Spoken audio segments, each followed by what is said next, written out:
Thank you. Please be seated.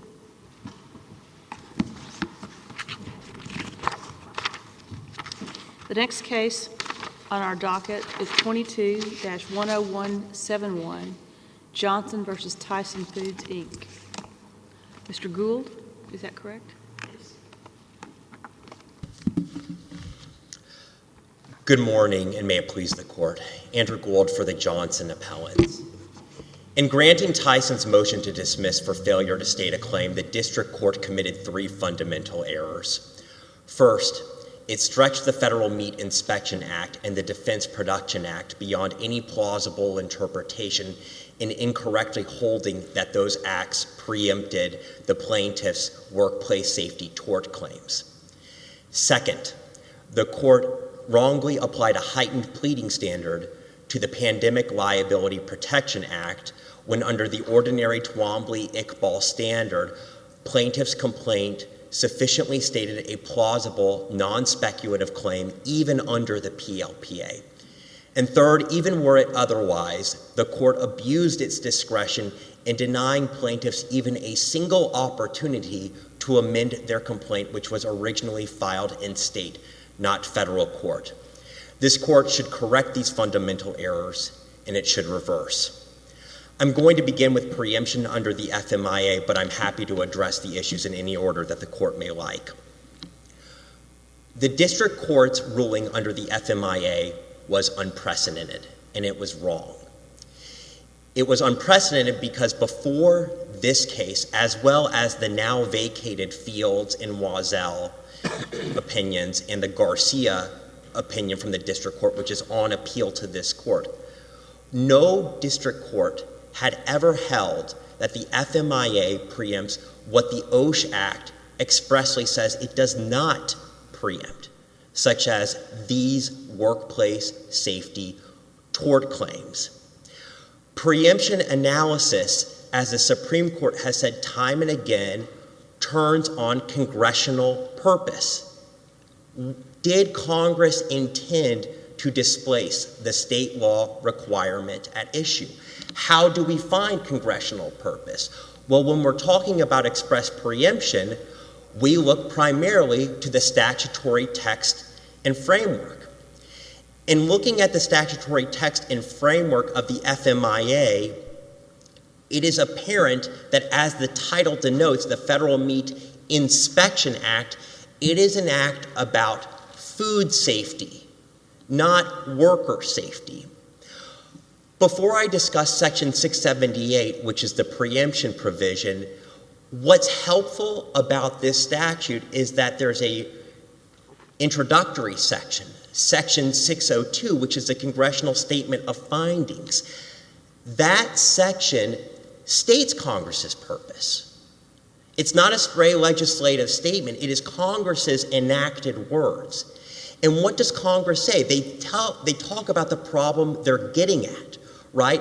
Which is adulterated meat and unwholesome meat and meat that is mislabeled, mismarked, and how it injures consumers as well as how it injures other meat processors, right? Because you've got two meat processors playing by a different set of rules. And so what does the final sentence of Section 602 say? It says that why regulation is appropriate by the Secretary of Agriculture. And it says it's to effectively regulate such commerce and to protect the health and welfare of consumers. There is no mention or indication in Section 602 about anything that has to do with worker safety. So then when you get to Section 678, which is the preemption provision, it states that requirements within the scope of this chapter, that is the FMIA, that are different from or in addition to, that's what's preempted. The key phrase here is within the scope of this chapter. Worker safety does not fall within the scope of the FMIA. The FSIS has specifically said that it does not have the authority to exclusively regulate worker safety. that falls to OSHA under the OSHA Act. OSHA has historically regulated not just workplaces generally, but meatpacking and poultry processing plants. Indeed, they've done so with respect to infectious diseases. We've cited in our brief where they even talk about seasonal diseases and infectious diseases like pandemic flu. OSHA is the agency that regulates this historically, and it was regulating it during COVID specifically. The guidance that came out to meatpacking plants like Tyson, that came from CDC and OSHA, not from the FSIS. And were there any doubt when Secretary Perdue sent his letter to stakeholders, including Tyson, following the issuance of the April 28th executive order? In that letter, he encouraged plants to follow the CDC and OSHA guidance. Secretary Perdue did not say, oh, and by the way, follow it right now, but FSIS is coming out with some guidance later that it will more specifically regulate you. It was just to CDC and OSHA because, again, that is what has historically regulated this issue. The district court here relied on two regulations in particular for the proposition that FSIS could regulate worker safety: the employee hygiene regulation and the sanitation regulation. I'd encourage the court to read those regulations. When you do so, you'll look at each paragraph and it says what it's getting at: to prevent the adulteration of meat and insanitary conditions. It is focused on food safety and how that will affect consumers, not workers. Preemption under the Defense Production Act is a much more simple issue after this court's opinion in Glenn.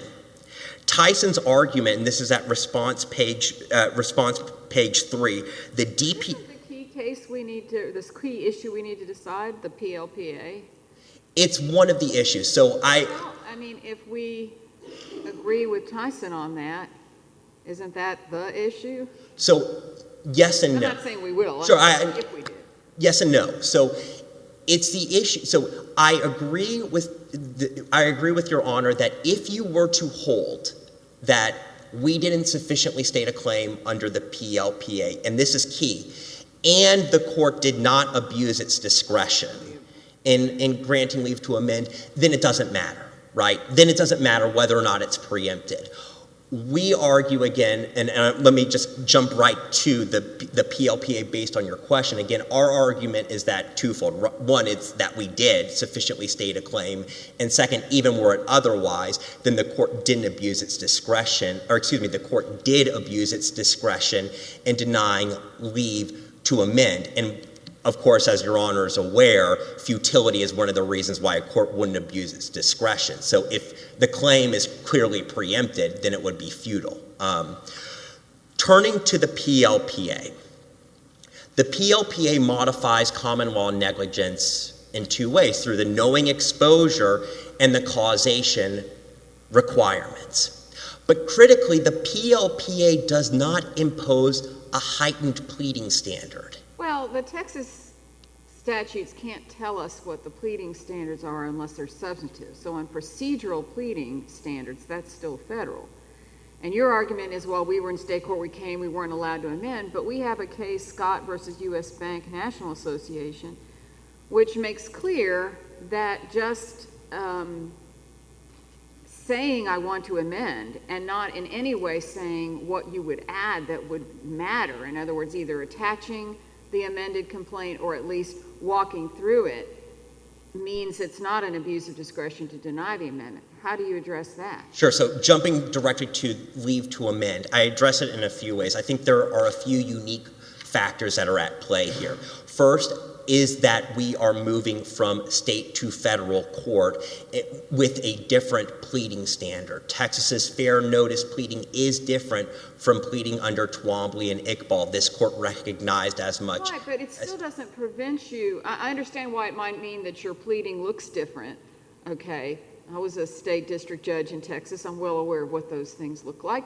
But you come to federal court and now you say, well, now I want to amend, but you won't say, and here's the amendment, or here's the specific paragraphs I would add to this section, or whatever, that gives the judge something to look at to say, would it be futile? Would it be this? Would it be that? Would it matter? Would that amendment change my decision? You didn't do that, right? What we said, Your Honor, is that we would plead additional facts, and so I was talking about the kind of the unique factors that were coming into play. But you didn't say what the facts were, did you? We did not identify the additional facts, but I think what's important to recognize is we pleaded this 4 weeks after the enactment of the PLPA. So this is not, for example, some, let's say, a Title VII complaint, right, where that's been on the books for 50 years, that has had the benefit of judicial construction at the time. This is a new statute, and so when we're talking about additional facts there, we're implicitly referencing that if what we're saying... I understand if there was some new rule that came out after you had already filed the pleading that you could say, well, we'll address that. But the core of the complaint still needs to be more than, well, I was on the road in New Orleans and so were you, so my accident must have been your fault. You go, wait a minute, you have to plead that I'm the one who ran the red light, I'm the one who was near. I mean, it's not just enough to say we were both on the road in New Orleans and I got injured, so that means it's your fault because you were also on the road. There still has to be a connection. And that's what I'm just wondering about here, where, yes, I mean, a lot of people are getting COVID all over the place.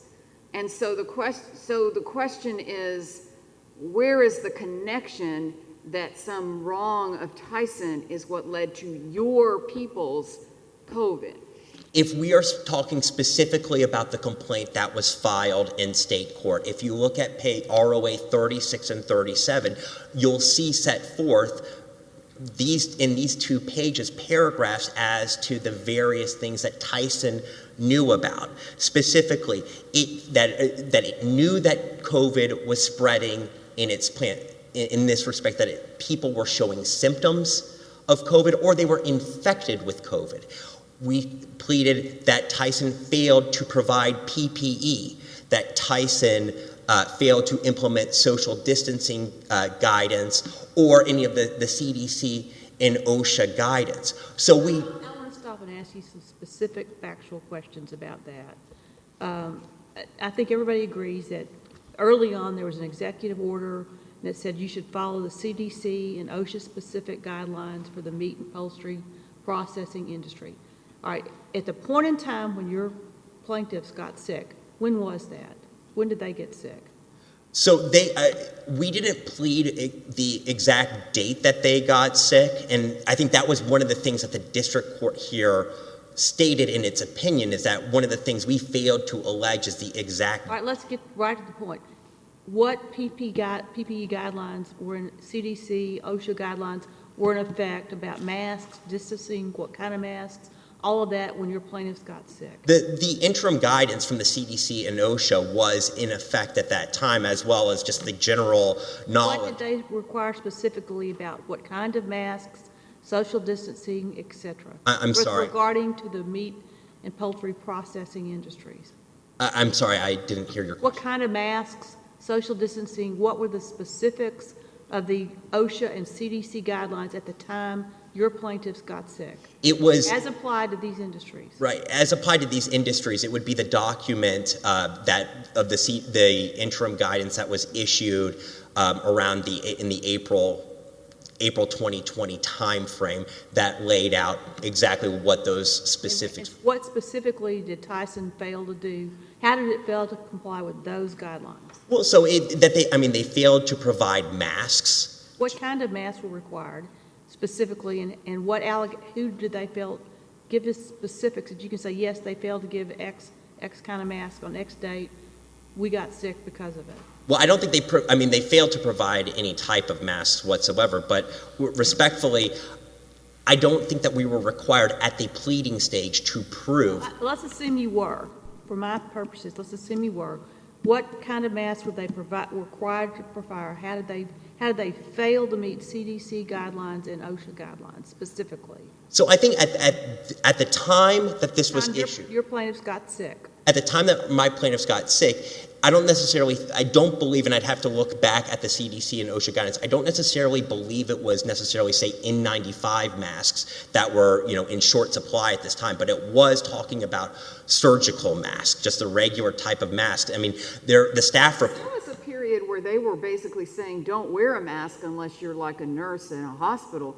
And that was an issue because there was a period of time that they thought you were getting it from your finger. So if I touch this and somebody with COVID had touched it, now I'm going to get it. And they were telling people, you don't need to wear a mask and whatever. And then they flipped that and said, well, I mean, it's still important to keep your hands clean, but start wearing a mask. But there was the problem of the limited amount of masks that were out there. And so I think what Chief Judge Richman is addressing is the fact that things were evolving. So where are we on this road?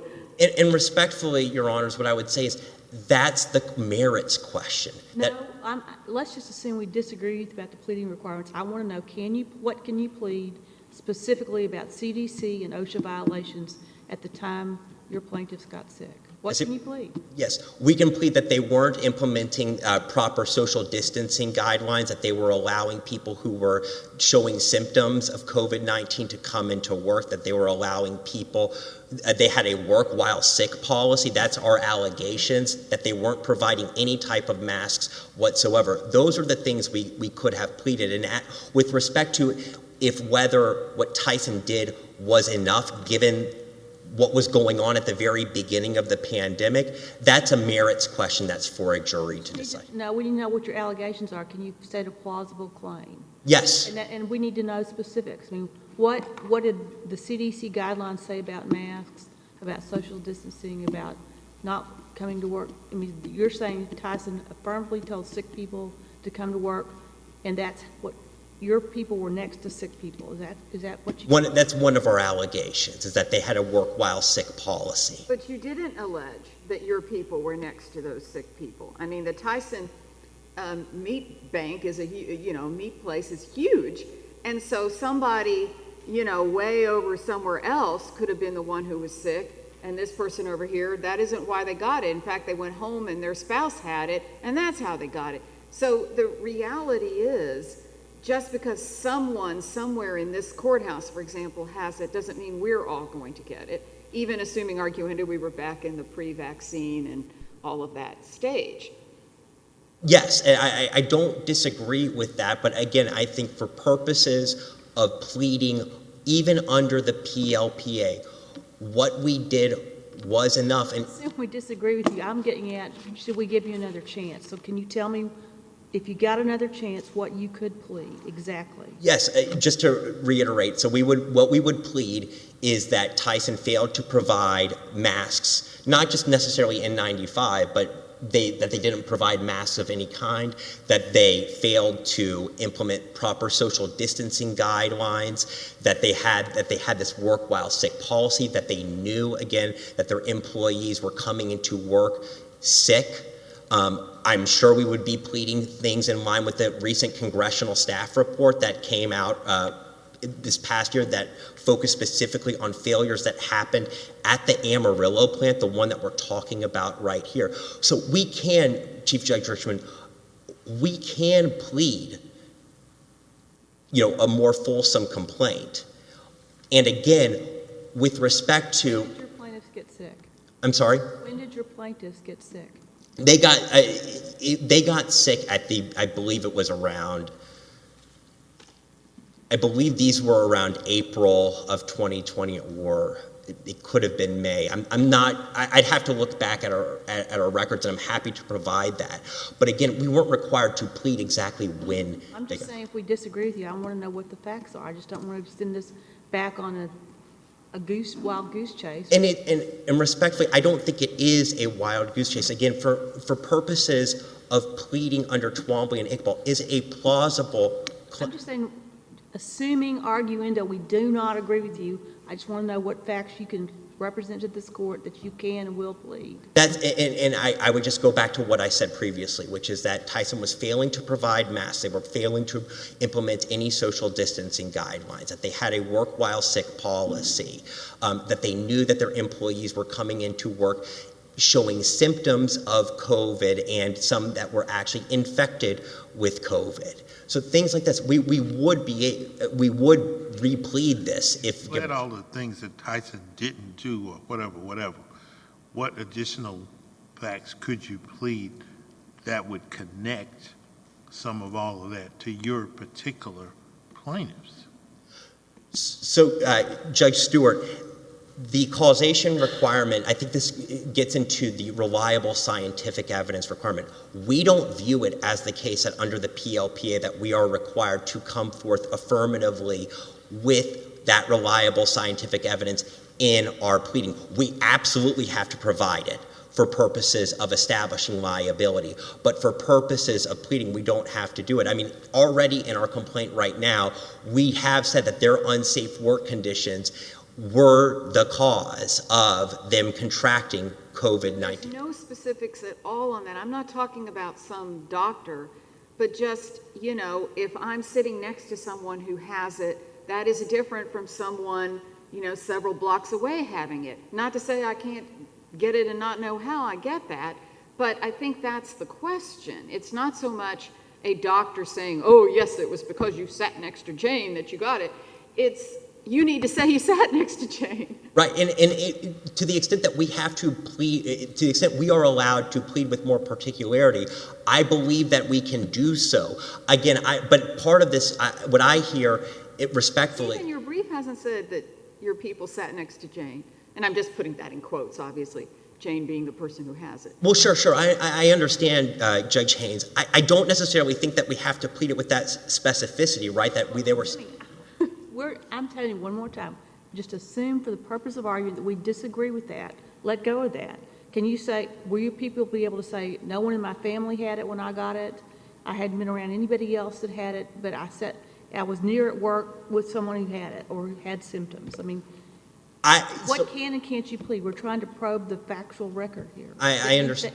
That you say you can or cannot make. So as to the specific question as to whether or not it possibly came from a family member or somebody else, based on my knowledge of the case, I don't want to stand up here and make a representation as to whether we can or cannot. I mean, certainly if that was the guidance that this court gave as to you are required to do, if you can't show that, or excuse me, if you have to conclusively prove that it was absolutely coming from the plant and nothing else, I think we would have to look at that for purposes of pleading. Again, I think for purposes of the cause and fact requirement, again, even if we were to replead right now based on this record, we could do so. And again, we could plead that scientific evidence would show that their failures were the cause and fact of COVID-19, of them contracting COVID-19. I thank the court for this additional time. Thank you.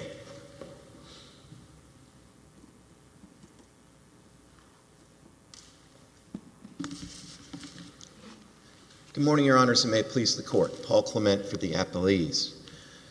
Judge Haynes, you said that the PLPA, the Pandemic Liability Protection Act, is the issue in this case, and I agree with that. I mean, I think I want to say some things about the FMIA preemption as well, but I'll start with the issue in the case.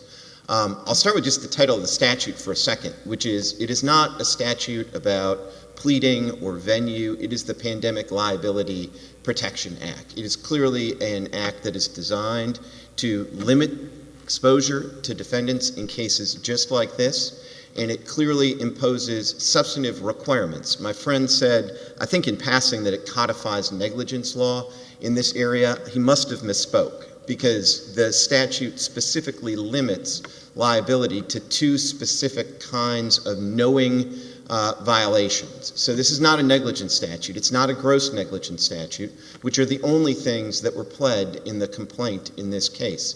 It is about knowing violations, and it requires allegations at the pleading stage of cause in fact. And as some of the questions I think explored. I mean, if somebody called up and said, Tyson, I've been tested positive for COVID, so I need to stay home. They go, oh, no, you're coming in. Wouldn't that be a problem? Well, it would certainly be a problem, Your Honor. It wouldn't be. Why isn't that, where does that fit? And isn't that a knowing exposure then to whoever that person is around? I mean, I don't know. I don't know that that happened. There's nothing like that alleged in this complaint. They did allege that people who were sick were supposed to still come in. They allege that in very vague terms. There's no specific allegation that anything as specific as what you talked about happened. There's, as you also indicated, there's nothing that ties that to any of the injuries of the plaintiffs in this case. There's just nothing that I think is remotely sufficient under the PLPA. And then I do want to understand, at these meat packing plants, they do wear gloves. they do wear gloves. So back in the early days of the COVID, that was kind of the key thing, the gloves and the, your fingers, and if I touched you and I had it, then that's how you would get it, as opposed to me breathing on you or something like that. Particularly if that's the time frame, that early COVID period, because the government, the United States didn't feel like we had a problem with COVID until March of 2020. So if we're talking April 2020, it's very early, and that early day was gloves and, washing your hands and all of that. Not to say that masks couldn't help, but they were kind of pulling back on masks because they were so hard to get, and they were just wanting to make sure the hospitals had them. No, that's right, Your Honor, and that's why, I'd like to stay for the most part on the PLPA issue, but that's why I think on the FMIA preemption, my friends on the other side are just wrong to draw this sort of false dichotomy between worker safety and sort of food safety, because particularly in those opening days of the pandemic, there was no sense that you couldn't transmit a disease from a person to a meat product. You didn't know if you were getting it from the surfaces or whether it was respiratory. And all of that is true not just of COVID, but of infectious diseases in general. And that's why there's a specific regulation promulgated by the FSIS, and this is 9 CFR 416.5, that is all about worker hygiene. It comes in a part that is all about workplace sanitation. And all of that, it's not just something that FSIS could regulate, but it's something that they in fact do regulate. And I'll join my colleague on the other side to invite you to read that regulation in 416.5C in particular, which specifically directs an employer like Tyson that if they have a worker with an infectious disease, they are not allowed to allow them to come to work. They're not supposed to. So if the specific allegation you were talking about before that's not in the complaint were levied, that would be a violation that Tyson not only committed a tort under Texas law, but frankly it would be a violation that they didn't fully comply with 416.5C, and that's a sure sign that we are within the preemptive scope of the Federal Meat Inspection Act. But I'm happy to get back to that at the end if I may, but I'd like to talk just a little bit more about the PLPA, because I do think that it is very clear that given what that statute requires substantively, that the allegations of this complaint are completely deficient. Okay, but what about their argument that, heck, we should have been able to amend because we were sitting in Texas state court, and that's a different place from Texas federal court? Well, I'd want to go right to that, because I think that's where the sort of timeline and the dynamic of this are quite helpful. And the first starting point is, even in Texas court, they filed this complaint something like 4 weeks or whatever it was after the PLPA was passed. So this is unlike some of the other cases that Judge Kaczmarek had before him, where the original complaint was filed in Texas before the act passed. In those cases, the Wazell case, which involved Tyson, and the Garcia case, which involved a different defendant, Judge Kaczmarek allowed leave to amend because thought it was, they needed to have a chance to plead in light of the new statute. It happened that the Wazell and Garcia plaintiffs were represented by the same set of plaintiffs' lawyers. And one of the things that Judge Kaczmarek said in sort of dismissing but granting them leave to amend is, I need some dates. Like the way the statute works, I need some dates. They did file a amended complaint, but they didn't give him any dates. And then he dismissed those two cases, Wazell and Garcia, based on the amended complaint with prejudice the second time around. All of that happened before he issued his opinion here, dismissing with prejudice. And so while it's true that my friends on the other side had an interval after the case was removed to federal court to replead on their own motion, even before they had a narrow window, like a couple of weeks before we filed our motion to dismiss, all into the period until the motion to dismiss with prejudice was entered, which is like a period of 4 or 5 months, when there are all these indications from Judge Kaczmarek in these other cases that he needs some dates. They had that entire period to replead. And at no point did they file an amended complaint or a motion to file an amended complaint or provide any specifications. And so what they provided is they provided that one paragraph argument in their opposition to the motion to dismiss, which is at the record of ROA 130. And it is as boilerplate and as bare bones as you can get. They asked for the opportunity to amend their petition to add any additional fact the court finds necessary to avoid dismissal of any of their claims. Now, this court has confronted requests to replead in that sort of bare bones, just, please let me, fix any deficiency you might find with my complaint.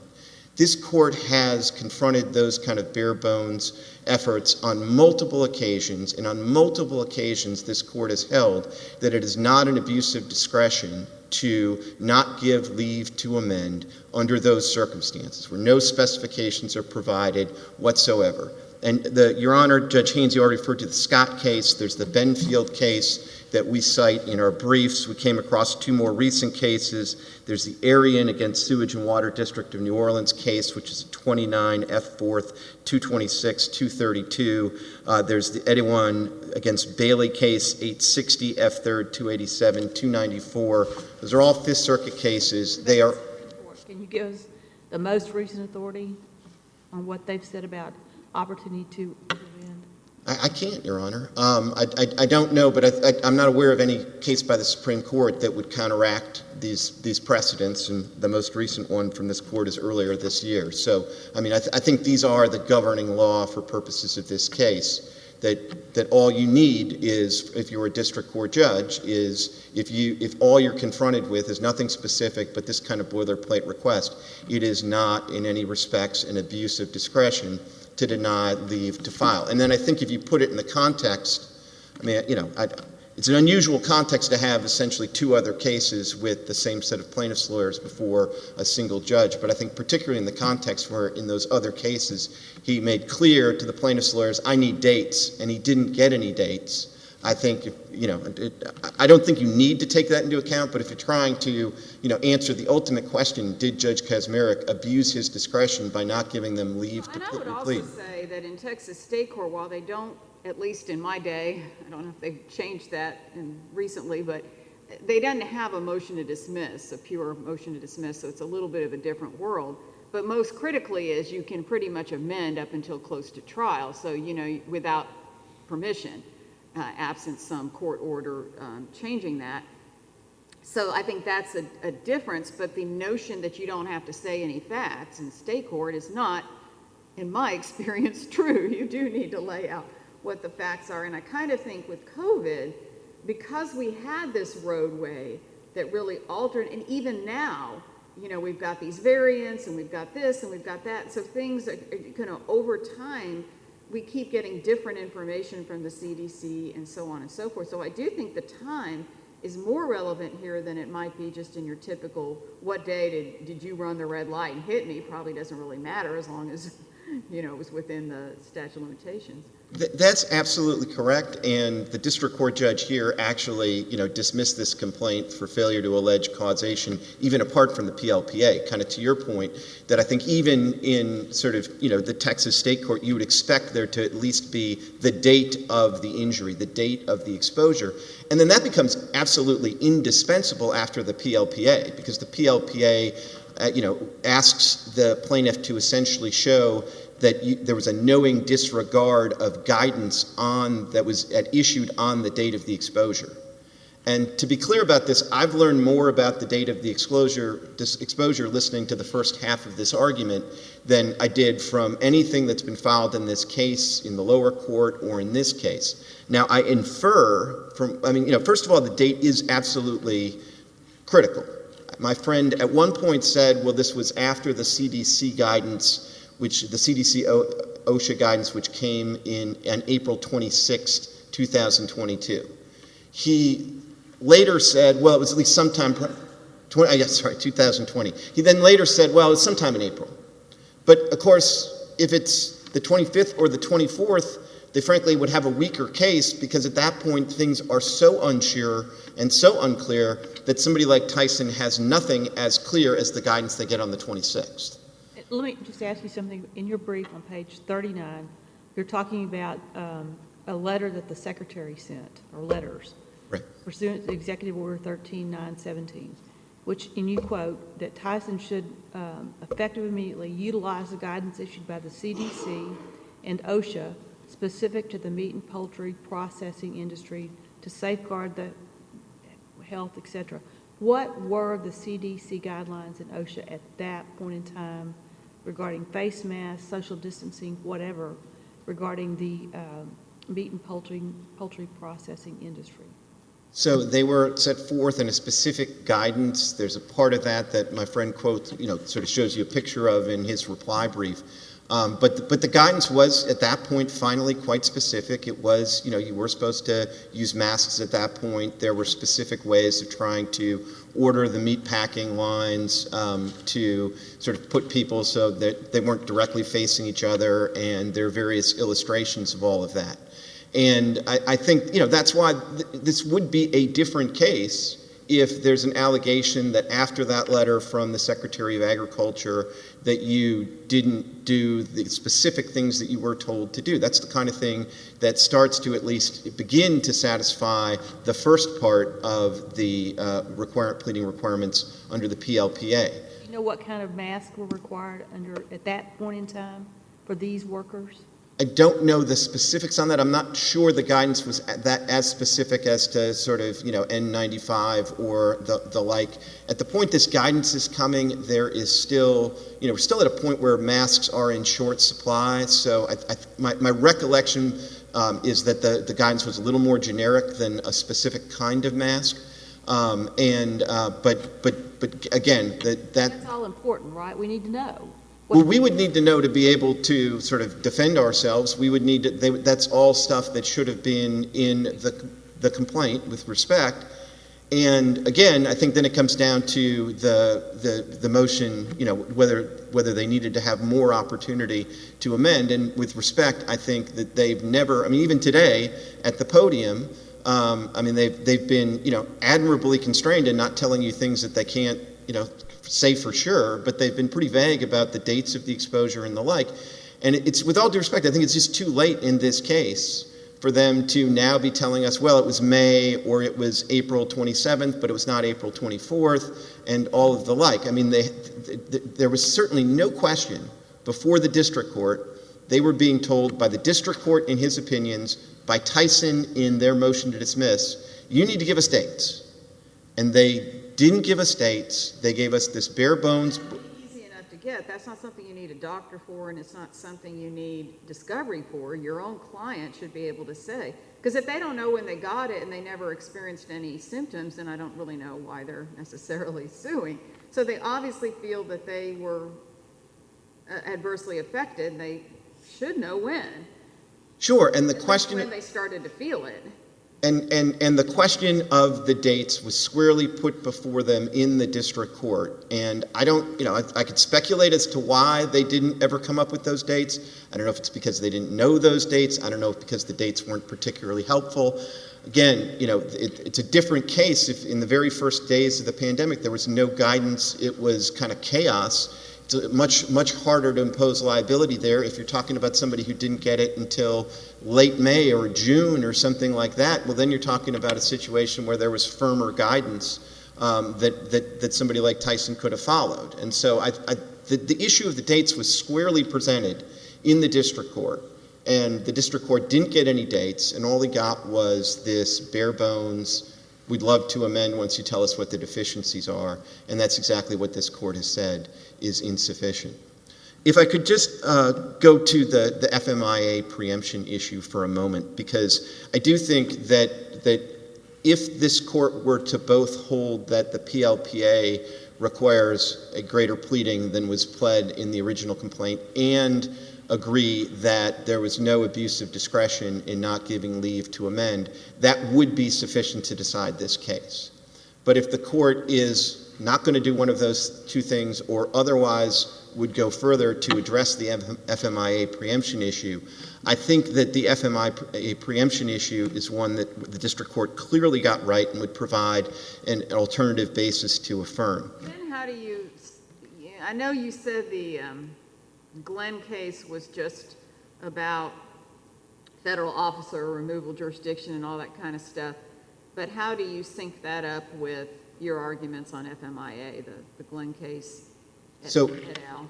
Yeah, so Judge Haynes, I don't think Glenn hurts us at all on the FMIA preemption issue. I mean, I think that the Glenn case, to be sure, makes our DPA, Defense Production Act, preemption issue harder, but it doesn't, I think, really affect the FMIA analysis at all. There's a 4-factor test for federal officer removal.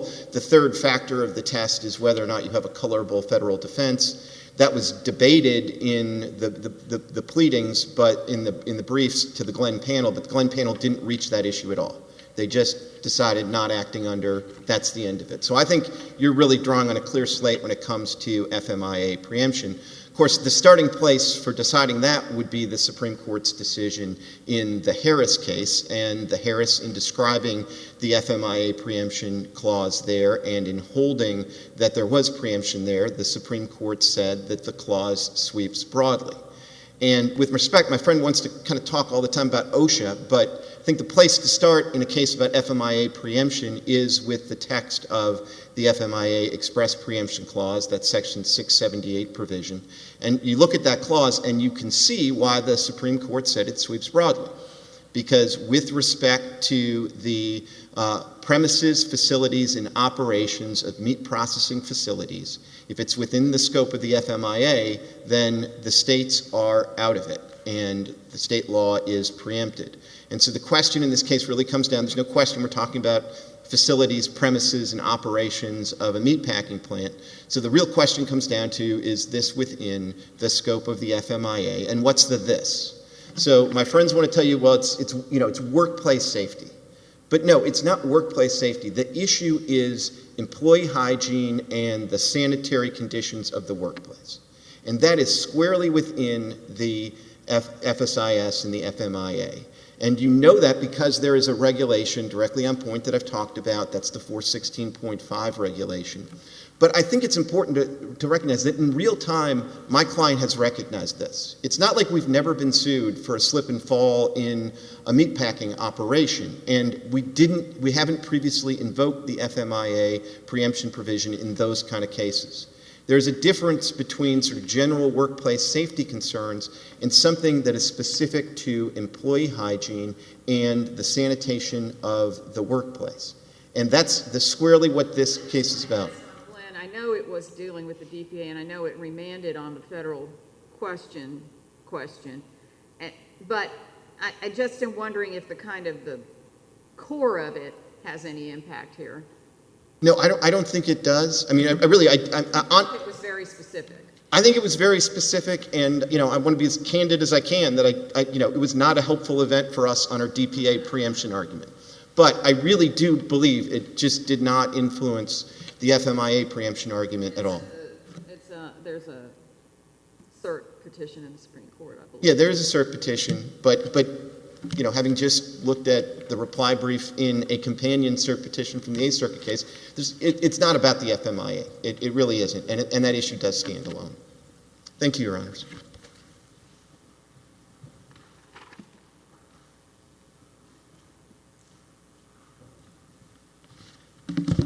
Just a few brief points. Do you agree that Glenn doesn't have anything to do with I was actually going to begin with, this is the one thing I'm willing to concede up here, which is I agree with my friend, that Glenn is specifically about the DPA.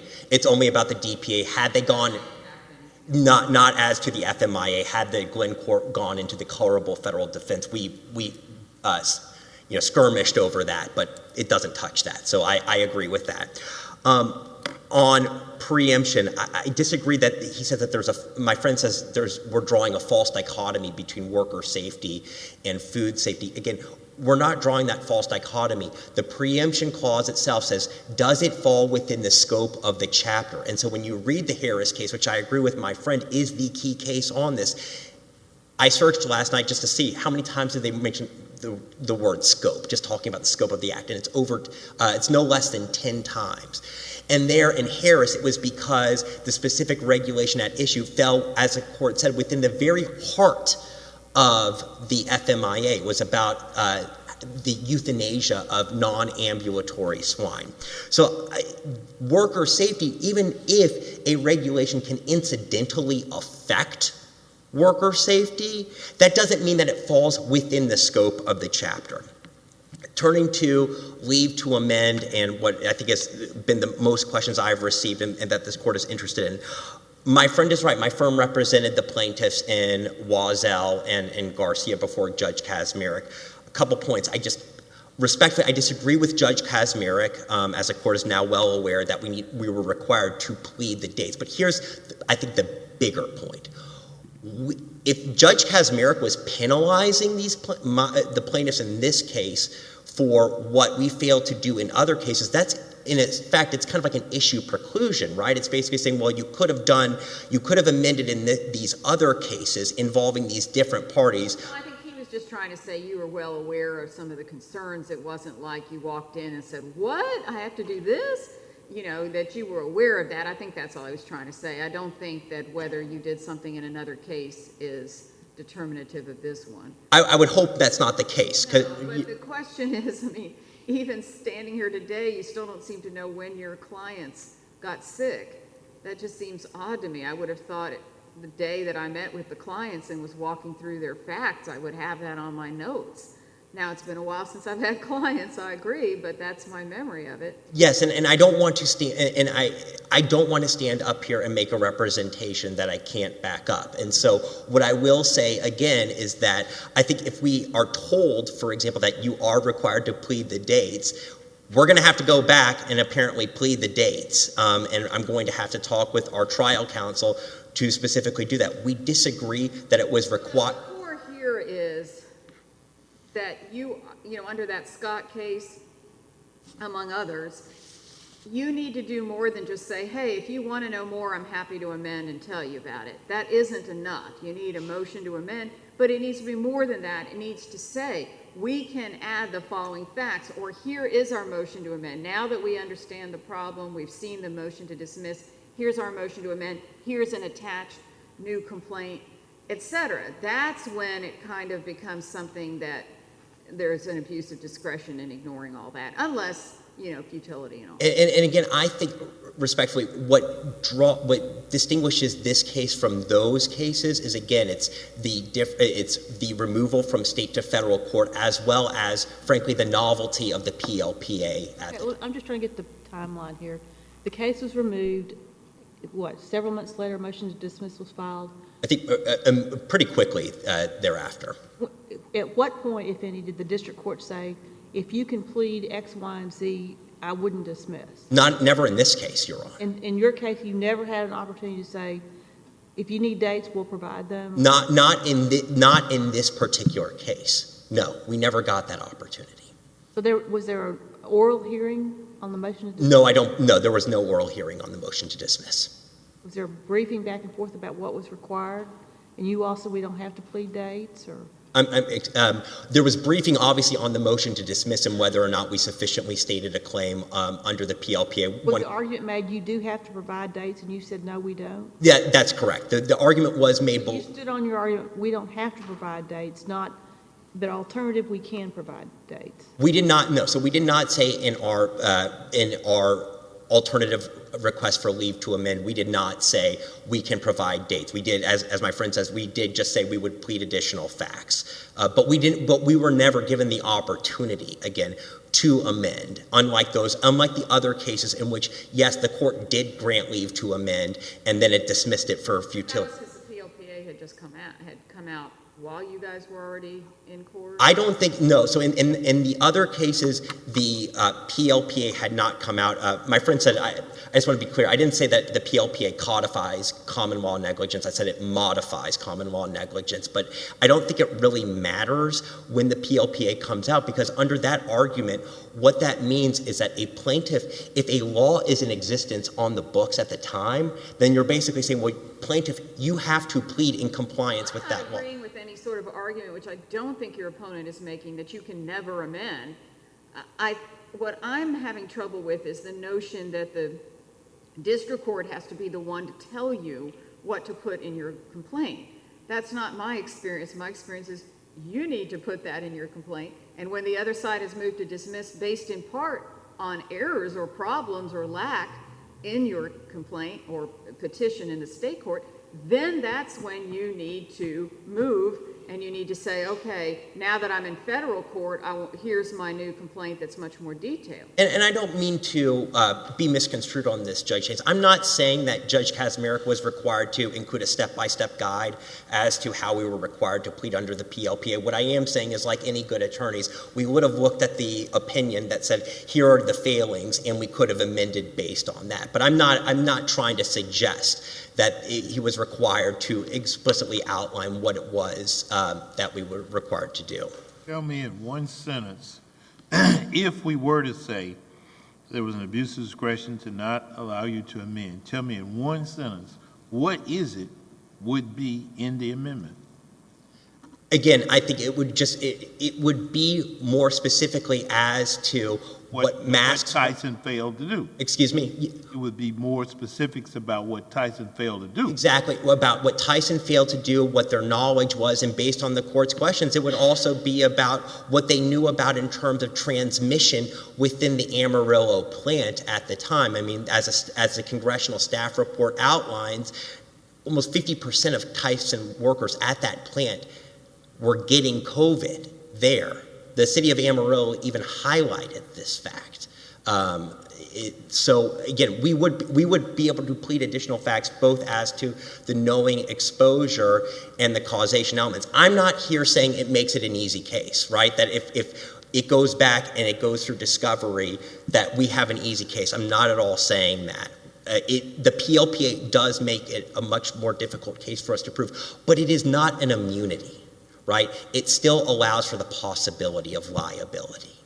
And we deserved a chance to amend our complaint if it did not, in fact, state a valid complaint under Twombly and Iqbal. Just to be clear, I didn't see in your brief, and if it's there, let me know, in your opening brief, that you're challenging in this court the constitutionality of the Texas statute. Is that correct? No, we are not challenging the constitutionality of the Texas statute. Again, I thank the court for its time and its many questions. Thank you.